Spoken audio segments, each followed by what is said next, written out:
Hello and welcome back to my YouTube channel. This is Leslie and today we're going to make a couple cards.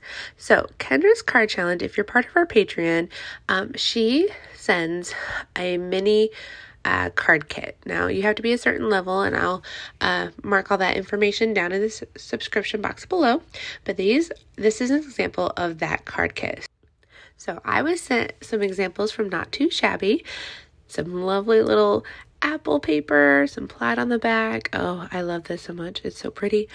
She gives you a couple full sheets and then a few just cut aparts because, you know, if you're making some of her cards, you don't need the full sheets. And then she gives you some colored cardstock that is matching. So that's really great. You can use those as card bases or some frames. She gives you a couple sentiments there. Hello, beautiful. Nice to see you again. How's it going? Or mine.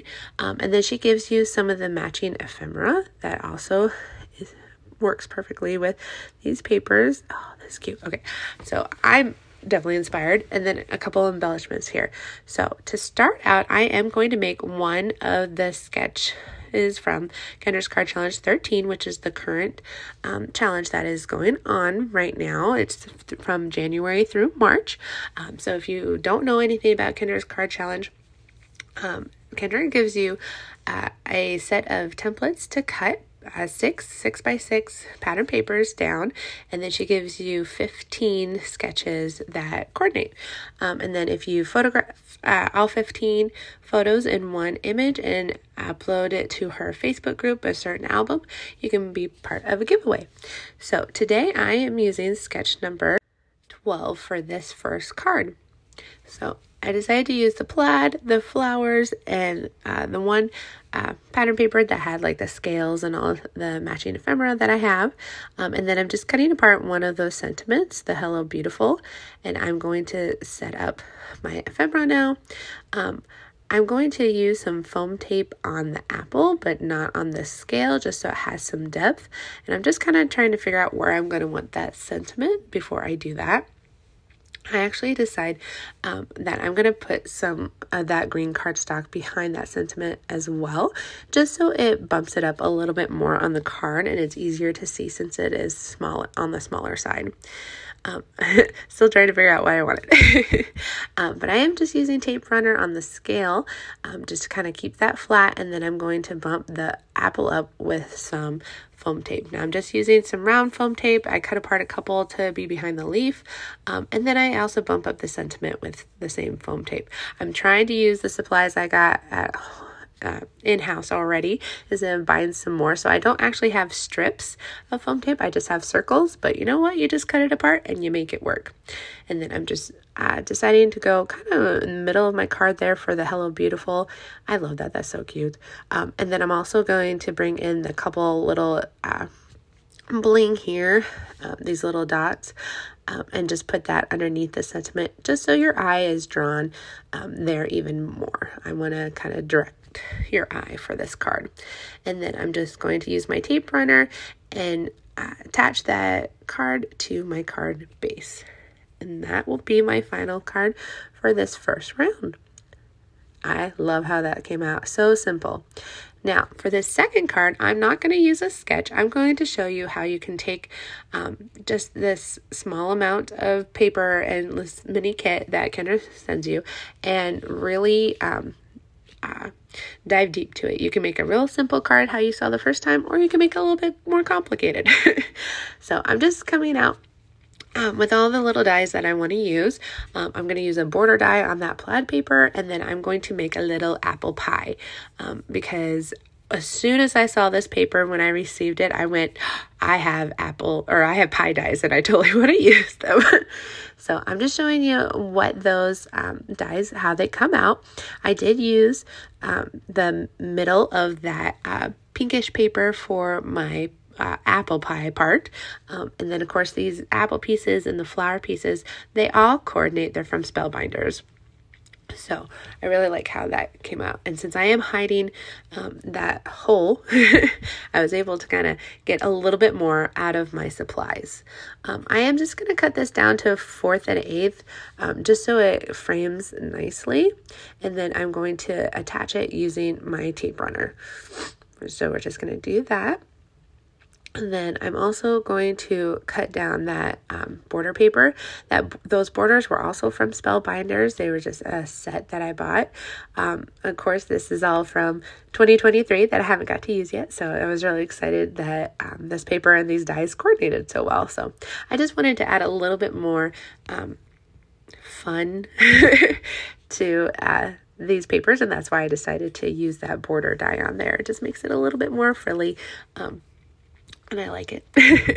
So I am just going to cut down a card base because I didn't have a spare. So I'm just doing the 8.5 by 11 paper, cutting it down to that 5.5 by the 8.5, and then folding at the 4 1/4. So that's how I create all my bases. And then I'm going to go ahead and attach that card front to my card base. And then we'll get working on our pie. So I am bringing in nutmeg, the Simon Says Stamped Positively Saturated ink, and I'm going around the edges of my pie just so it looks a little bit more like it was cooked. I did use a brownish color for the cardstock. It's kind of a light brown, just so it has a little bit of more color instead of coming from completely white. It just helps me in the long run. I did use that nutmeg ink a little bit on the apple part of the pie just to kind of make that look a little bit finished as well. And then I'm just bringing in my tape runner and putting that little pie together. So I love these pie dies. They're not very many dies and they look real simple, but you can get a lot of variety out of them. And I'm excited to be able to add them to my stash. I don't even know if apple pies have lattice on them. Don't, quote me here with how it should actually look. I don't bake pie, especially. So that apple piece, both the half and the full apple, it actually comes apart. So like the little seeds pop out, the edge pops out.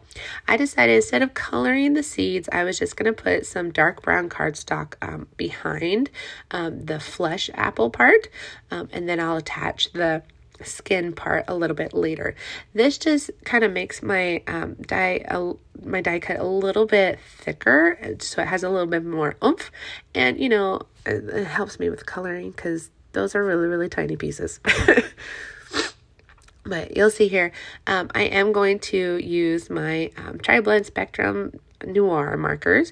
I'm just using the dark red blend here, the middle color, to color the peels of the apple. We're just really trying to keep the colors coordinated with that pattern paper. And then I'm going to color in my flower and my leaves. Now, I did use white cardstock for this because I knew how much I wanted to color it because I'm trying to match the flowers that are already on the pattern paper. So I am using the pale pink blend in my marker, and I'm coloring the whole thing with the light pink and then just using some strokes of the middle pink, and then I'm using the dark pink for the center. And that's how that comes out. I'm doing the same thing with my light green blend. I noticed my cat fell over. You'll see it in a bit when I change to the medium color. There we go. I just use the light and the medium for the leaves since they are so tiny. And then I'm going to go ahead and attach everything. Yay. This is how the leaves show out. So, and then we are bumping up that pie using my circle foam there just to give it some more depth. I just like to add dimension, interest, that kind of thing.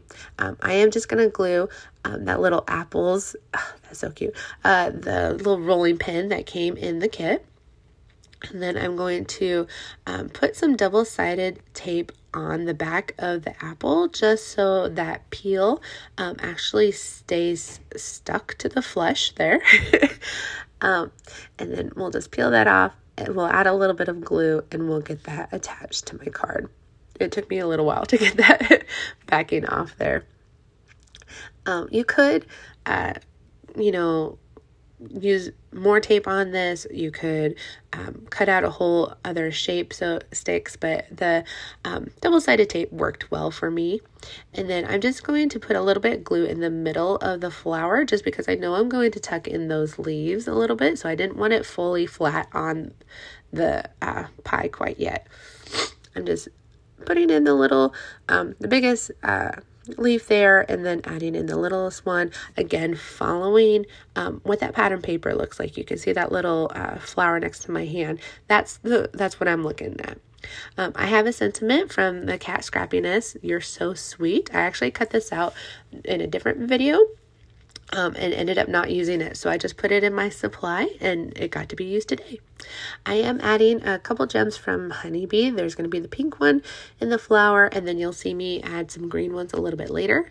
I am going to use some pops of color in this. It's just glitter. It's just a clear glitter that I have from scrapbook.com, and I'm just going over all of the crust and the lattice work on the pie just to give it a little bit more glitter and a little bit more interest. I just think it adds a little bit something, and we always like bling. We like bling in this house.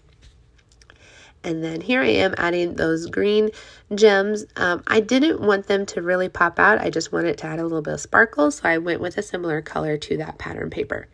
And that is my second card, guys. I love how these come out, and I just like that, you know, you can go simple and just go full on little kit, or you can make it your own using what you got in your stash. So those are my cards today. I hope you do check out Kendra's card challenge. Be part of her Patreon, support her. She does all this stuff for free, guys. So I hope you like this video. Hit the like button, hit the bell, hit the subscribe if you're not a subscriber. I'll see you in another day. Bye.